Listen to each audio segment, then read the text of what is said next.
Hey, what's up, everybody? Welcome back to another episode. I actually don't want to, for people listening on the podcast, I want to wait till I name drop you. But if you're here on the replay, give me a hashtag replay and I can show you some love after. But I'm super excited about this because, and I wasn't told to say this, but this lady is one of my favorite clients ever. And it's funny, actually, I'm sure a lot of podcasters can relate. There's like an application, not an application, but like, we get info when we schedule the podcast. And can you tell me where you were when you filled this out? Because half the stuff was like misspelled and like your email was wrong and like, yeah. So I live in Puerto Rico and my husband and I were going on a date to go get some ice cream.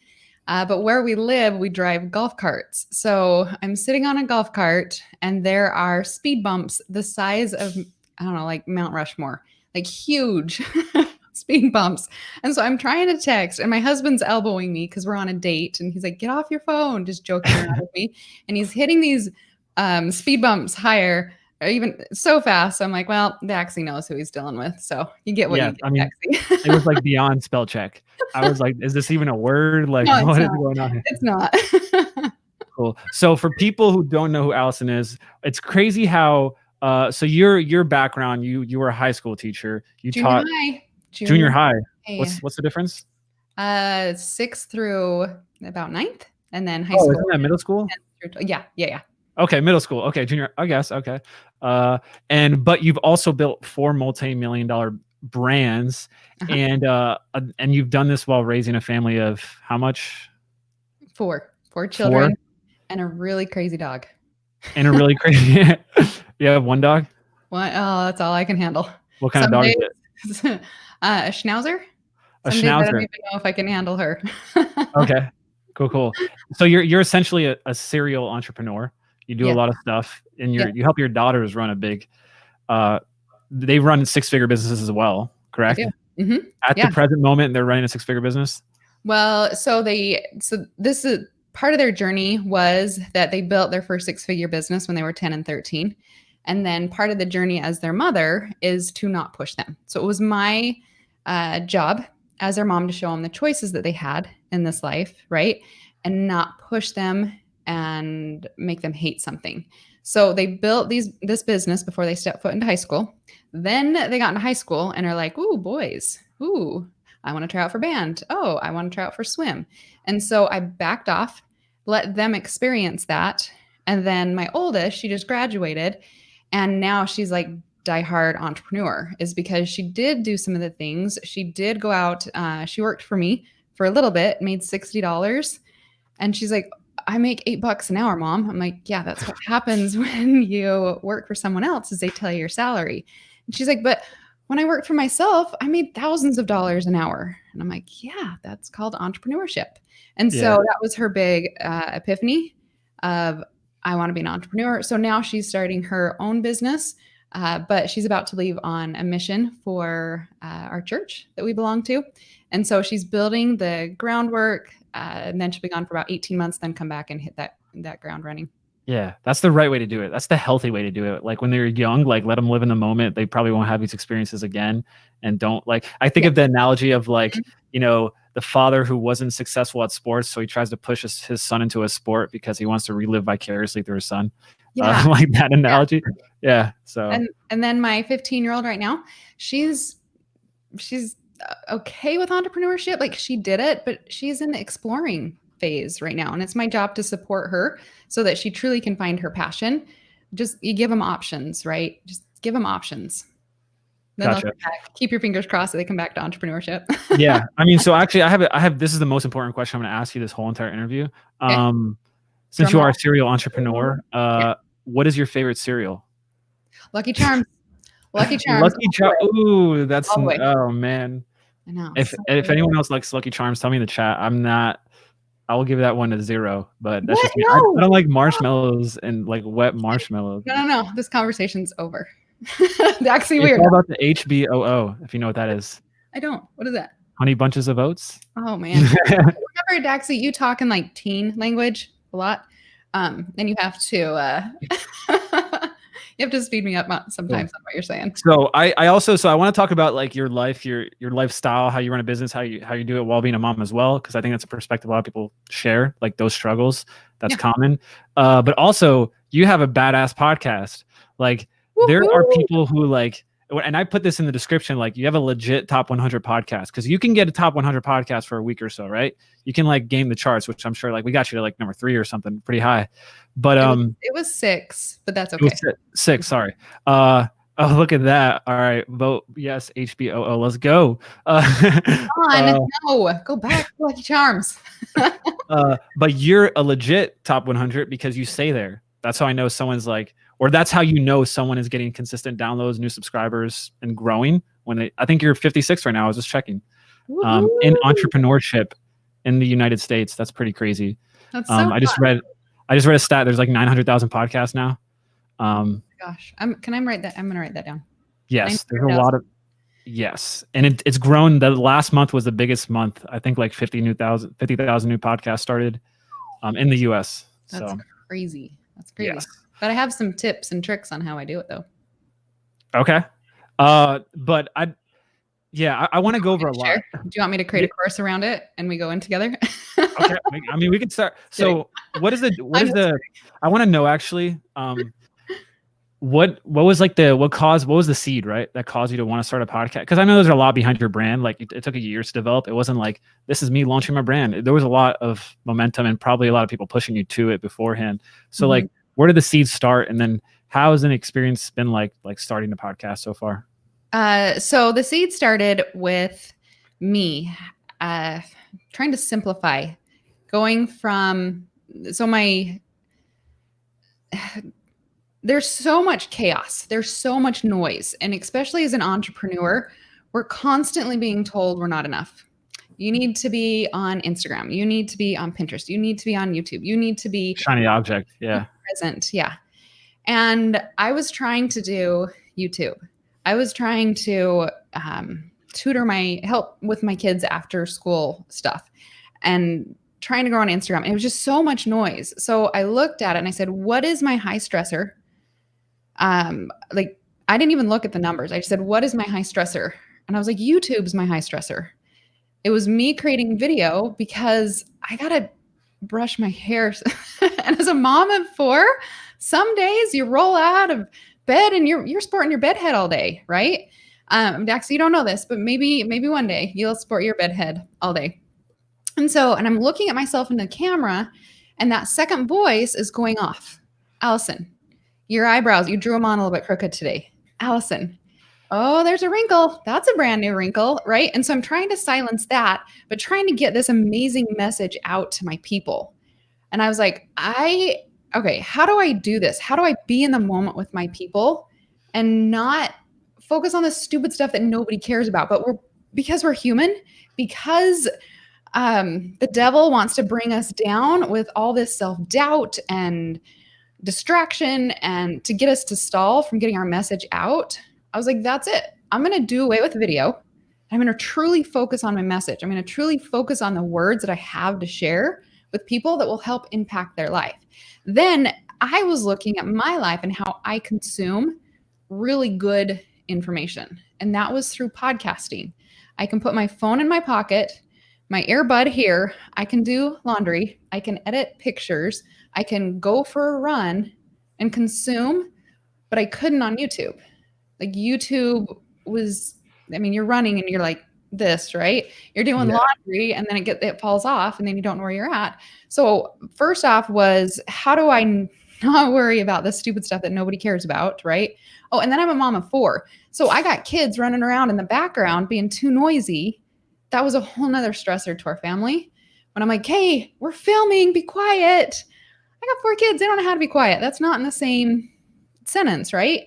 And so it became a lot to handle. And I'm like, hey, no more. What can I do to get my message out to change people's lives? And then I looked how I was consuming my information and it was podcasts. So I jumped into podcasting. Yeah, I think the common theme there is and I think most people don't realize this too when they first start out. They think it's hard, but it actually gets harder over time. Like there's more pulling at you from more angles. I feel like when there's more opportunities, it actually like things get harder as you grow, and you want to eliminate distractions, Totally. like and all those things. And I think the reason you like podcasts and why podcast works for you is because there's less distractions. You dive deep. YouTube, there's recommended videos, and like sometimes it's like you click it because it was there. Like it wasn't even your intention to go there, Mm-hmm.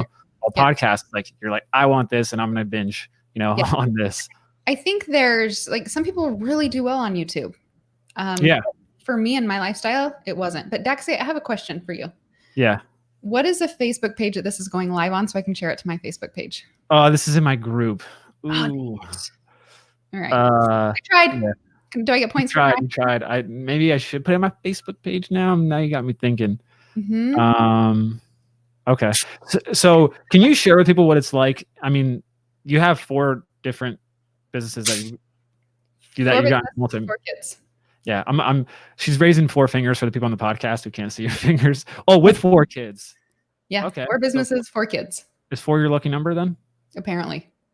Okay. So like what has that taught you about, launching a business? I know there's a lot of cool things you share online about like, one of them is you don't like to invest a lot of money when you start a business. Yeah. Yeah. Can you share some of that? Yeah. So when I started my first e-commerce business, we were like one dishwasher away from going into debt, and debt scares me. It scared me my whole life. It's very heavy. Right. And I didn't like that feeling. And I looked online, like I was looking on what I should do. I went to the local library a lot. I didn't have a cell phone back then. And I was just trying to figure out what to do. And the online space really piqued my interest because you can live in Puerto Rico. You can live in Utah. You can live in wherever you want to. Like if my husband had a job change or whatever, I could still run my business, right? So that was the first thing. And then another thing is I did have a blog, but it wasn't creating income. I knew blogging was a long-term strategy and I needed money fast. And on my blog, we were sending people to buy stuff. So I'm like, why don't I just have them buy from me? Right. So I set up an e-commerce store, but I couldn't use my blog at the time. I had business partners and it just wasn't the best thing for me to send that traffic to my store at this time. We were just learning, right? We didn't know how to run a business. And so I didn't, there was another strategy behind it, but I knew e-commerce, selling physical products, was the fastest way to bring cash in, but I didn't have any product. So I just looked around my house and found stuff that was literally headed to the trash can, and I sold that. So one of my first products was something called vinyl lettering. It's like a sheet of black plastic with sticky back that you can cut out and put on your wall. I didn't even have a cutter to cut it out. So all I did was cut it into strips, and I told people what they could do with those strips, and we sold out. And I was like, what? This world is magical. And so the second day, that night, I'm like, we sold out. This is so great. And then I said, oh, I don't have anything else to sell. What am I going to sell tomorrow? So I went downstairs in the kids' birthday box and found some leftover cookie boxes. They're called Gable boxes. Put those up for sale. And I didn't sell out. And I didn't sell any. I was like, dang it, didn't work. 50-50. I'll try it again. Third day I went up, sold something. I don't remember what it was. And they didn't sell either. And it was at that moment that I had to decide, am I going to try this again? Am I just going to quit and walk away? And I had this feeling, don't stop, Allison, don't stop. And so I sold the product on the 4th day. Oh, I don't remember what that was. We sold out. But that was my first introduction to entrepreneurship is a roller coaster. And I had 2 choices. I could get on and say, I'm next. I'm going to make this happen. Or I could just stand on the sideline and watch everybody else have this amazing experience. So I chose to get in. And then by year 2, we had built a multi-million-dollar business, which to me, like saying those words is crazy because I was a school teacher who qualified for food stamps. So building a multi-million-dollar business with a junior high math and science degree, like the two don't add up, right? And so really entrepreneurship is getting in there, knowing that there's going to be some bumps and some ups and downs, but not giving up. Like you can't give up. You just have to keep going. That's so awesome. And for Like, and now where you're at now, can you explain to people like how big your audience is now and like what you've built since you've started that e-commerce like journey, and like now you're educating people and you're helping people, like you're like a trickle effect now. Like you're just like spreading the knowledge, you know? So the trickle effect is, it was fun for me to make money, and I love making money. Like making money, we're supposed to make money because then we can take that money and go bless other people's lives. Like how fun is it to give a waiter or a waitress like a big tip and like walk away before they make it, and you can watch them and they look at the tip and they're like, oh my gosh. It's not, and then it's not even about the money. It's about the feeling. Like it's like the impact you're having. 100% about that feeling. And then like, let's say you've got a sick neighbor and you want to take them dinner.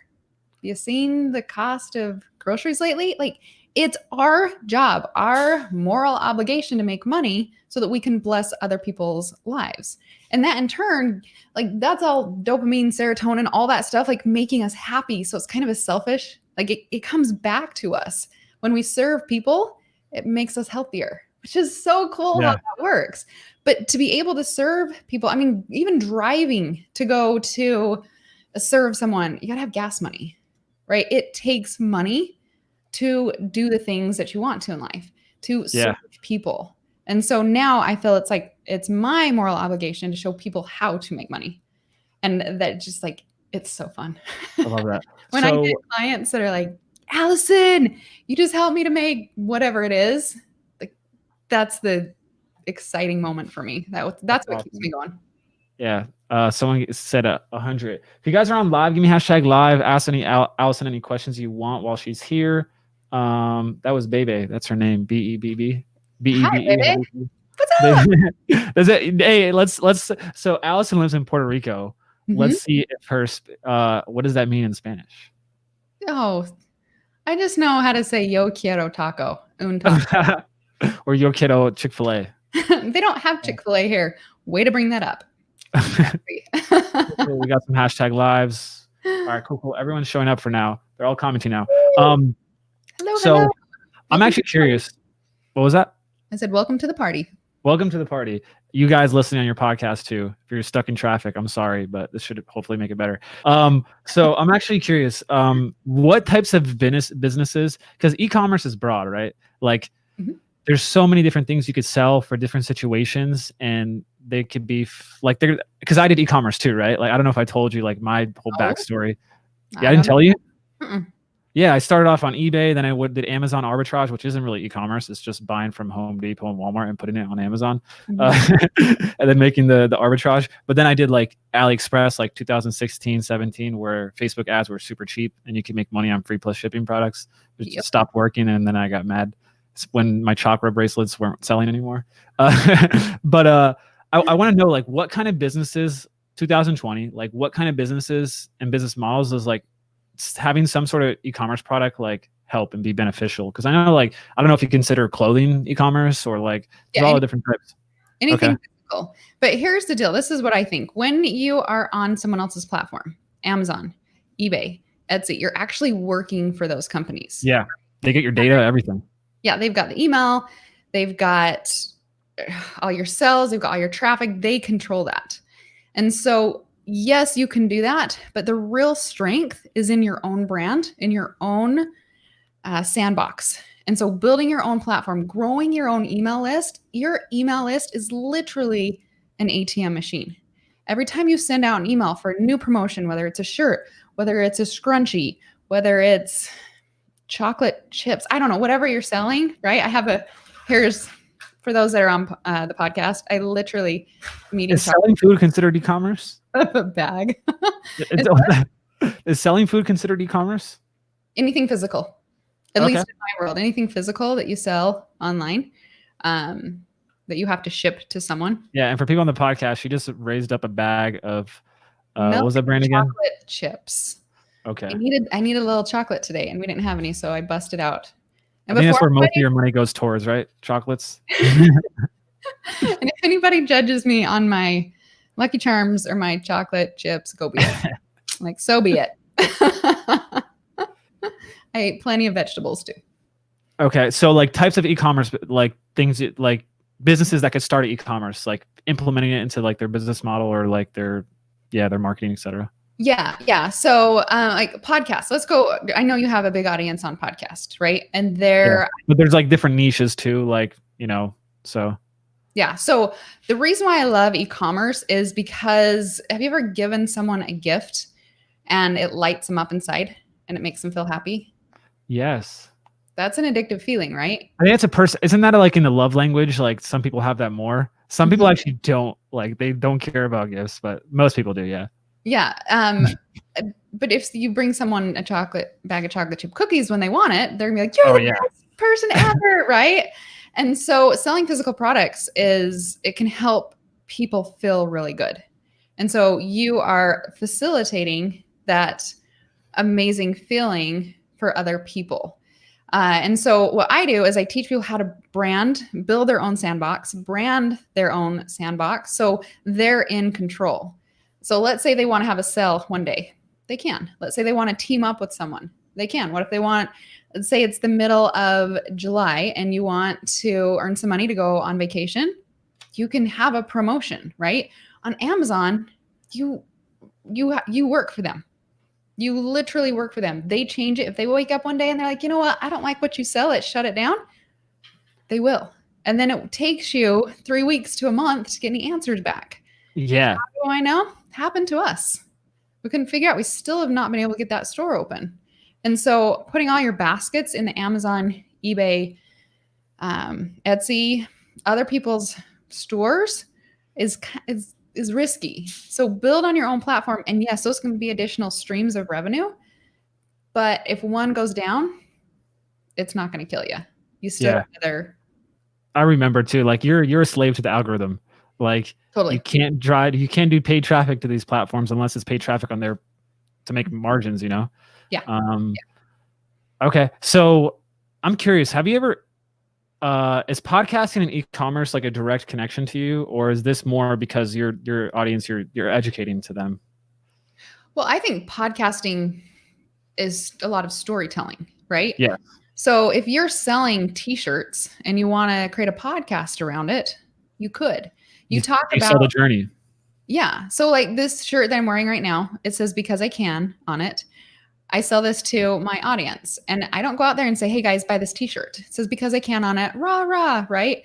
I say, no, this is your cape. You put this on just like Clark Kent puts on his cape and he goes out to save the world. You put on your shirt and your products go out to save the world.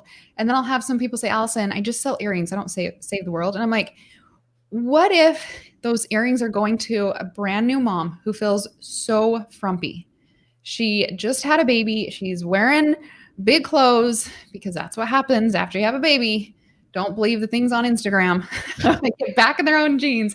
You're tired. You're exhausted. She puts in these new earrings and it makes her feel good again. It makes her feel pretty again. And so, yes, physical products, telling that story can totally be done on a podcast. And that's what all selling is, right? It's not buy my shirt. It's telling a story about how products are going to change someone's life. Yeah. For your podcast, like how do you speak to your audience? Because I know you have your own unique process that you go through when you, and I want you to share kind of like what you do. So, because I know a lot of people think that it has to be a natural skill. Like I think it's a myth. People think you have to be a natural born speaker or like whatever to be a good podcaster. They don't understand post-production and stuff. Like even me, like I pause my episodes. Like, so I need to think sometimes. So I'll pause, I'll think and be like, okay, this is what I'm going to say. And then I'll start again. So what's your process like? So I started e-commerce for a reason. So I could hide behind my computer. Very severe stage fright, an introvert, right? When I went through this journey of building these businesses, it was never my intention to start teaching. By about year 8, I started getting the feeling, which I believe that God gave that to me and said, Alison, I gave you this journey for a reason. I gave you this journey to start teaching other people. This journey was never for you. This journey was for other people. And I'm like, but I can't speak. Like I can't even get through a story. I stutter. I mumble my words. No. This is not what I'm going to do. And I just kept getting this feeling, you got to do it. You got to do it. You got to do it. And so then I started going out on Facebook Lives, and I talk as though I'm talking to one of my friends named Nikki. And I picture her sitting across from me, and we just are having this conversation. And so I'm talking to my avatar, because if I start thinking, oh my gosh, I'm ranking 50 in the entrepreneur category and all these people are listening, it's going to freak my head out. And then Sorry I'm going about that. What's that? Sorry about that for mentioning that. What was it? Sorry for mentioning that. Oh. I just kind of block it out now. But I just tell you, you're doing horrible. Keep going. Just keep doing what you're doing now. Don't tell me I'm doing horrible. But it's just me sitting there talking to Nikki, and then all the fear kind of melts away. And then stepping into a place of, this isn't about me. This is about them. How can I help Nikki? How can I help Nikki get to where she wants to? I remember what I had to go through about what to do when you don't have a product that sells, about what to do when you don't have money, about what to do when you're trying to ship a product and you want to go on vacation with your family. How do you handle those sales? So it's like I'm talking to Nikki. But here's the deal. When I started podcasting, I think I told you it took me 3 days to write a podcast episode. It took me a day to record it. And then I submitted it. And then I went back and I think I said, hang on, I got to redo it. Yeah. Was it because of the frogs or for something else? No, it was because I was afraid it sounded stupid. It was, and I think that's a lot of entrepreneurs go through this. Dexy, maybe you don't. Maybe you're the unicorn. But we put out No, people do 100%. Yeah, we put out content and we're like, oh, did that come off right? Is that right? Did that sound right? And so you have to have faith and like trust and like kind of like, can't judge yourself. Yeah. So what I wanted to do was I wanted to create a podcast so I could get better at it. So I could get better at telling stories. So I could get more comfortable speaking and on stage and telling stories and helping my audience more. And so now it doesn't take me 4 days to record a podcast. It takes me, I think, about 2 days, which it'll get better. It'll get better. Like, it's funny because like my episode that's coming out this week actually is it's called like how to build podcast muscles. And it goes over like, it's going to be hard, like a chore, difficult, but you got to look at it as an art or like a skill to develop. It takes time to like the gym's hard when you first go to it. You're like, dang it, like it's painful. I don't want to be here. But if you think about like the end goal and why you're doing, like you said, like you were called to like help these people. It just helps you get over that, and then it gets easier and easier every time. So how did you, I'm curious for your audience, like when did you start building your audience? Like what year and what was like your first action steps to get people to like start to know, like, and trust you and like follow you and consume you? Okay. So on what business? Did you like leverage your other businesses for that or? No, like I've had to, when I started my blog, we were at 0. Right? When I started my first e-commerce, I couldn't leverage my blog. Then when I started my next one, I actually had to hide it because of issues. So I couldn't leverage anything. And then with this one, where I start teaching, I had to start over again. So I basically start over 4 times. Now, when I do things, I'm like, nope, we're just leveraging. And that's what I have learned quite a bit, is leverage what you don't have. So if you don't have traffic, like how did I get 4 businesses going from the ground up, like literally 0 to ground up? When I started the coaching, I still had I was still behind the scenes. No one knew who I was. I still had to build up my reputation. And so, and Dexy, I know you talk about this a lot, is you leverage what you don't have. So if you don't have an audience, go to someone that does have an audience, right? So if you're selling e-commerce, you're selling a t-shirt that says because I can, or whatever it says on it, and your audience is 0, go to someone with an audience of 100 and say, hey, I want to give you this free t-shirt. Will you talk about it?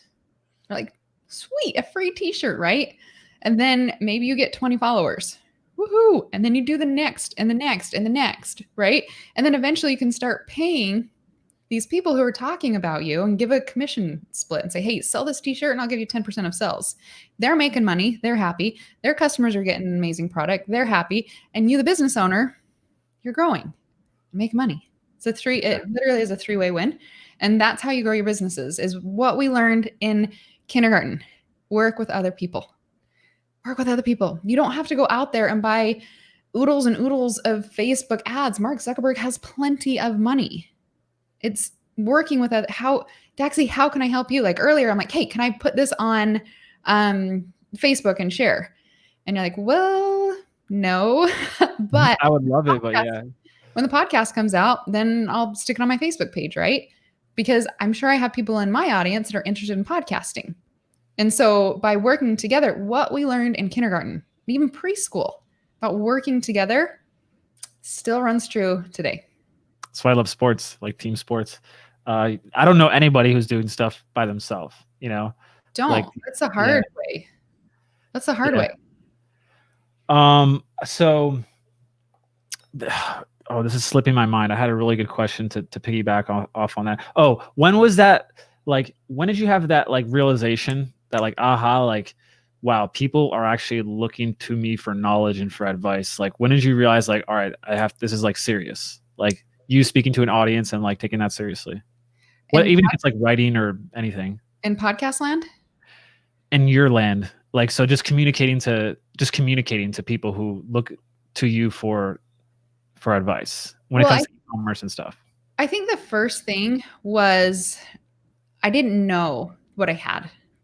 It took me a long time. I thought that what I had was just average. I thought everybody could go out and build a business. I had done it a couple times. I just thought, and in my world, everybody was doing it, right? And so my first thing was, I'm going to show my daughters how to do it. And that gave me, I'm like, okay, they can do it. And then my sister came and she said, hey, can you show me how to do it? I was like, yeah, I'll show you how to do it. And she did it. And then I went out and I showed some friends and they did it. And then I started realizing, okay, this is working. What I've developed over the years actually can improve other people's lives and I can help them. And so I think as teachers and leaders, and I throw around the word thoughtpreneur online, like I can freak people out, right? It's uncomfortable. Guru. I'm a thoughtpreneur. No, like I have Lucky Charms for dinner some nights, right? Oh, you didn't have to reveal that. I'm a mom of 4. I guarantee you other moms have served cereal to their kids for dinner. Yeah. But I think you have to start teaching people and building that confidence that what you have is truly special. So if I would have just gone out online and been like, oh, I'm a rock star at e-commerce, my brain would have said, no, you're not. You don't have the results. Yes, you have the results, but teaching other people, that's a whole new story. So, But then when I go out and I tell my story, I always talk about my girls. I talk about my sister. I talk about my friends. I talk about my success students and people, because people look at me as the expert, like, of course you can do it, Allison. That's your superhero power. So now I have to show them, yeah, I can do it, but look at all these other people that can do it too. And so that's why podcasting is so great, because I get to share their stories. They're the true heroes in this. They're the ones that are getting over that headspace of being nervous, that headspace of failing, that headspace of investing in themselves. They're the ones that are actually making this happen. Yes, I have the process, but they're the ones that are flipping the switch to make it happen. And I think they should be celebrated. And so my podcast shines light on these amazing unsung heroes that are rock stars. I love that. Yeah. And the way you started is like, I think how most people should start. It's how I started. Like, you just serve, you do stuff for free, and then like you get a case study, a testimonial, prove that it works. And then that's how you start. That's how you skyrocket. Totally. And that's the right way to do it. Like, a lot of people try to go out the gates like, I'm the top expert or the guru in blank, and it's literally like their first or second month, like. Yeah, I'll come back and bite. I've learned a lot. Like, do you have a garden in Puerto Rico? No. You don't? You live in Puerto Rico and you don't have a garden? Actually, I run a lot of businesses. You have the best soil. You can grow huge avocado trees. Just you know? I can buy huge avocados from the store and go to the beach with my family. But so here's the point I'm trying to make. I'm not a princess, but I'll tell you No. what, I really like hanging out on the beach with my family. Yeah. Here's the point I was trying to make. When you have a garden, you realize how much, like from nature, how long things actually take. And like, especially like something like a tree, for it to grow fruit, like it takes time of watering it daily. Like things don't just like, you're not the expert on your second month, you know? Mm-hmm. So I think Have you heard the story about bamboo trees? Oh yeah. The one that grows, I think it's a certain type that grows underground for like 3 years. And then, yeah. That's what entrepreneurship is. And yes, there are ways to speed it up. Like I think there's cheats in the online business world where there's not in the normal business world. Like some people are walking. That would be going to college, go to school for 4 years, right? And then you work for 45 years and then you retire. I feel like that's walking. Or you can get on the business jet, you get a product, you leverage all these people with huge audiences to grow your business really quick. You work, you make money, you're going a heck of a lot faster, and then you can retire or not work as much because you're on the business jet, right? Yeah, I like that. The business jet. Yeah, it's I usually tell people, it's like, would you rather build a plane or just hop on one already? You know, like don't build a plane. Don't build a plane. Don't build the plane. Just get unless on you're it. gonna sell the plane. Unless you're gonna sell the plane. You can okay. still sell So it actually, if you don't build it. so I to caveat into the next point, like with working with a lot of people, I've seen you do that with your show now. How has that been? Like collaborate, like I think we have a lot of clients and worked on a lot of podcasts, but like you're one of the first who've done it like consistently, like having multiple guests on a show, like 7 or 8 people, like a panel. Like what have you learned from that? And like, yeah. Okay. So I actually learned it from Russell. Yeah. From Russell Brunson. I love yeah. And no idea is original, by the way. Everything's like, yeah. No. And I'm sure he stole it from someone too. Right. Yeah. So it has been like so the first thing, hang on, will you come say hi?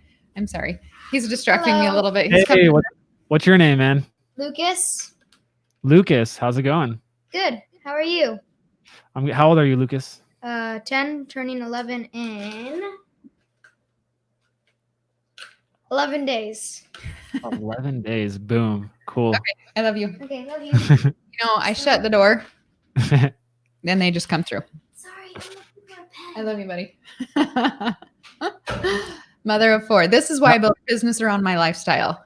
That was going to be my next question, by the way, but yeah. Yeah. Okay. We can get into that. What were we talking about? Go back. The multiple people. Oh yeah.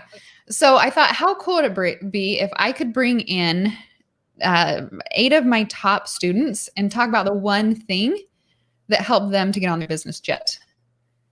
And so they came in, they did a 2-3 minute segment. We squished them all together. And then it was a really good podcast.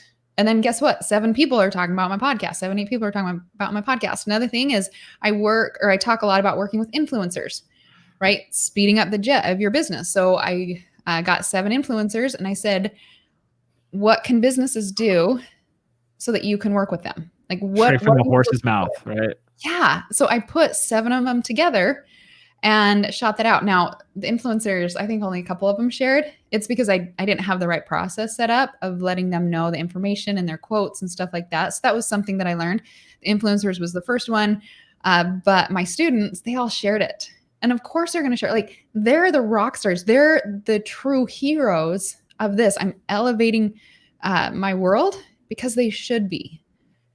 I think that's actually more powerful because the way people are, their friends are usually like them too. So your students sharing it, there's people who are in the same level as them. Influencers sharing it, like it's probably other influencers. Maybe they'll find interest, but they're not like your core proven people who follow you. Yeah. You know? And my core people, I can brag on them all day. They have the most amazing stories. They have overcome trials that I can't even imagine. They've overcome, and they've been able to take this process and get through it. I had one gal, she's like, why go through life in this extreme pain? Poor. I want to go through this extreme pain that she's going through, making money. And so she gets in, she tells her story. And she's inspiring people that I can't inspire. I'm not made to inspire everybody, right? And so I bring in these rock stars, they share, and then it's that ripple effect. Yeah. What is like your lifestyle like? Like, what do you do? Like, like what is your like being an entrepreneur and like having so much going on and you're growing and growing, like how do you like just kind of paint the picture for someone who doesn't have that? Like, you probably live the dream lifestyle. I'm sure you're aware of that for your life. You still get to spend time with your family and kids. Like, what is that like? What? That's not how it was in the beginning. Yeah. So like, so how did you get there? And then like, yeah. So in the beginning, the 10-year-old that was just here, I was nursing him. And so I'd be typing one-handed, feeding him, put him to bed, and go to work until 3 or 4 in the morning, and then get up because I had to post by 7 a.m. before my other kids got up at 7:30. But were they your motivation?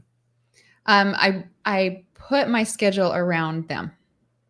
So I knew that if I started my own business, I could set my own rules. I'm a horrible rule follower. Oh yeah, I'm the same. Give me directions and I'm like, what? Where do I start? Like, I can't even follow Google Maps. It confuses me. I'm such a... Are you even in Google Maps in Puerto Rico? And it's horrible. You have to use, is it Waze? W-A-Y-Z? I think that's the... And Google owns Waze actually, so... It does. But it actually gets you around, where Google Maps is like a spaghetti bowl. And I'll be like, oh, lousy. Anyway, and so I wanted to create something. I didn't want to go get a job. I knew that was out. Like, I had four kids. So I had to figure out how to create something around my schedule, which was nap times, which was getting up before they needed their sippy cups and their diapers changed so I could be present with them. And then my brother came to my house one time, and this was at 4 or 5 o'clock at night. And this is what I call witching hour. And that's when you've got dinner cooking. You've got someone playing piano, someone needing to go to soccer lessons, homework. It's chaotic. It's very, very stressful. The baby's screaming because they're tired. It's just so stressful. And I was in the middle of a photo shoot, which sounds super fancy, but I went down to my garage, found stuff in my garage, brought it up to my kitchen table, and I was taking pictures of it. So my house looked like a bomb went off. My kids were screaming, just because that's just the time. And I thought this is kind of how it went. My brother walks in, he's like, "What are you doing?" And I said, "I'm just getting these pictures ready. I got to hurry. I got to get pictures up. Then I got to cook dinner, and then I got to take so-and-so to soccer." And he's like, "You're going to die. If you keep this up, this is going to be your life forever, and you're probably going to burn out. Is that how you want to be a burnout mom?" I'm like, "No." And he's like, "You have to hire." And I said, "Well, I don't have, they're not going to see my vision, and I don't have a lot of money." And he's like, "Well, you're not going to have any money if you stop and you're burnt out. Hire someone." And so I hired a photographer, and he was right. Like, she didn't do the job I would have done. She did 1,000 times better. And I was like, what? So I got back my nights with my family.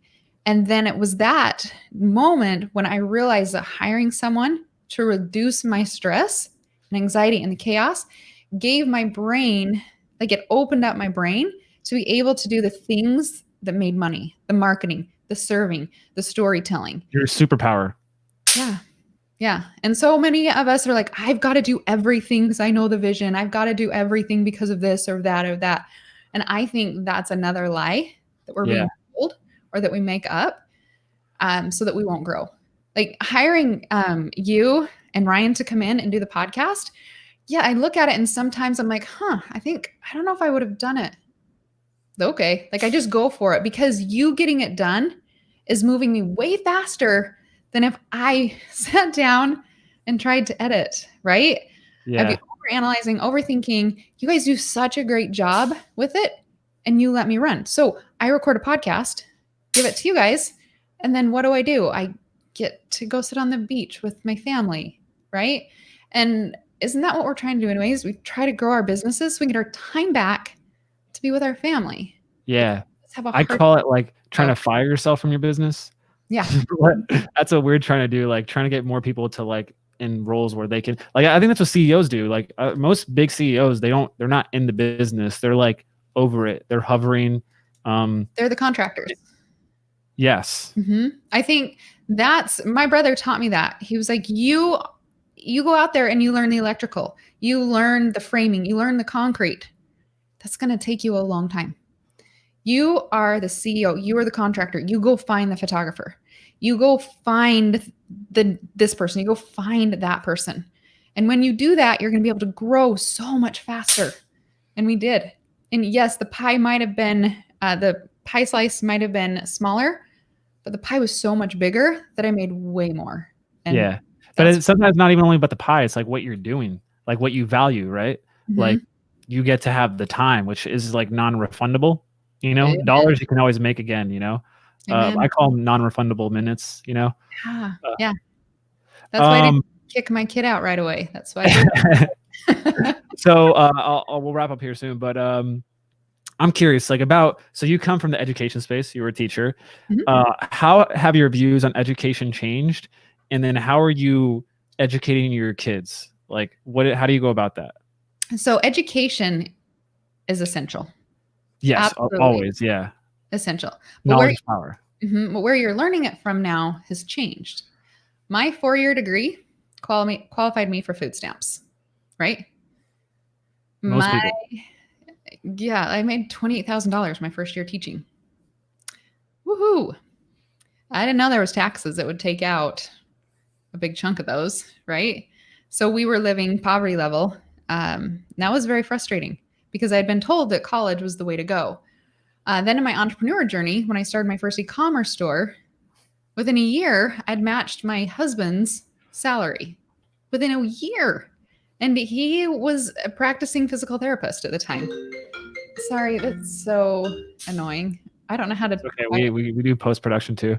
Quiet it. And physical therapists I would say they make decent, like over 6 figures, right? Or no, right out of grad school at the time. Oh, right out.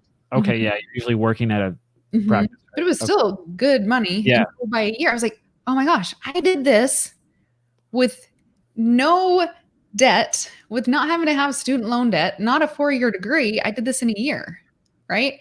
And then by year 2, we'd grown into a multi-million-dollar business.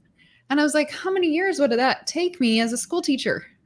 And it was like 600 years or something like that. It was crazy.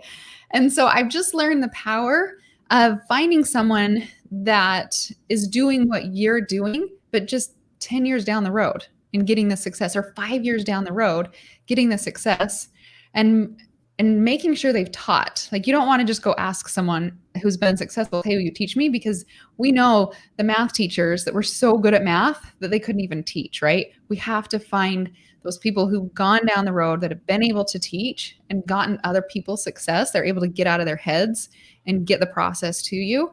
And then you learn from them. Like Russell Brunson, it's amazing. He knows how to get this stuff out of his head so that we can replicate the process when it comes to online coaching. He helped me. And he does the thing that he teaches, Yeah. I think that's what's not in the education system, the apprenticeship model. Learning from someone who you actually kind of want what they have. Totally. It's more like books and for the masses, for the workforce, but not for the people who want to be the educators or like the radicals. Like I see this like with you, with like a lot like Christy Code Red, Stacey Martino, like they're not from the education system, but they get results. They're focused on the outcome, and that's like the world we live in. Like you don't have to be you just have to know how to serve and then get result on the back end, And for me now, I listen to other people if I'm looking at going into their programs, or because I still use coaching to this day. I find it so valuable. You have to, yeah. I'm listening to best coaches are usually coached, I find. Yeah. Also. And so I'm looking for the results of their customers. I know they've already gotten it, but can they teach me? That's a big question I ask before I get into people. So on my podcast, I talk about my students all the time because I want my listeners to know that they're not going to be the guinea pig. I've done this. I've taken thousands of people through this program because it works. And I think that's a huge thing when we tell our customers' journey, when we tell them, and I hate using the word customer because I feel like these people are just part of my family. When I take them through this journey and I get to, once again, share their story, it actually grows my audience because people trust me more. because I'm changing more lives.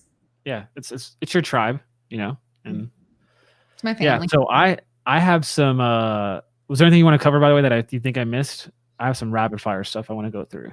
Rapid fire. Yeah. Have you ever done rapid fire? Go for it. I took a Did drink. Josh do rapid fire with you? Yeah.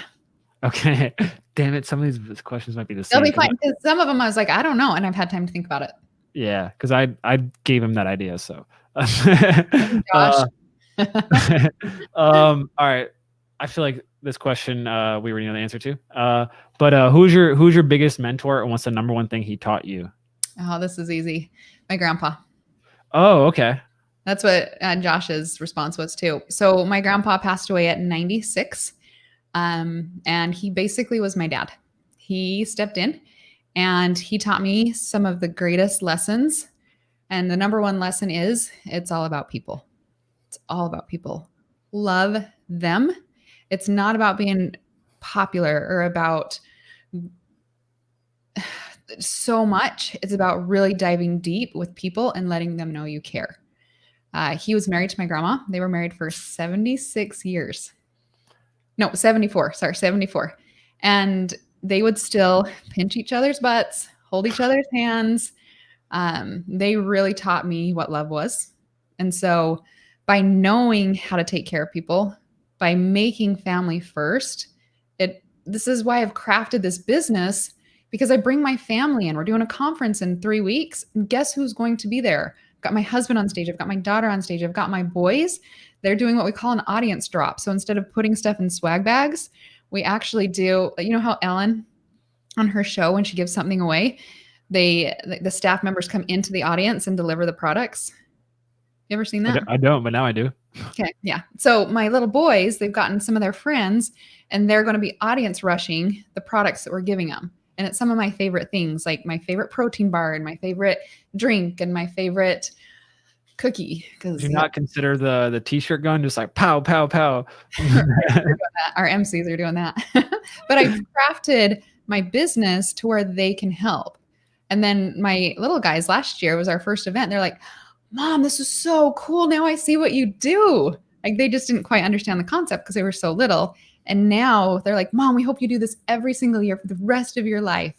And they're learning about entrepreneurship. They're learning about that you truly can create the life that you want to. Yeah. Where was your grandfather born? Utah. Okay. Interesting. Yeah.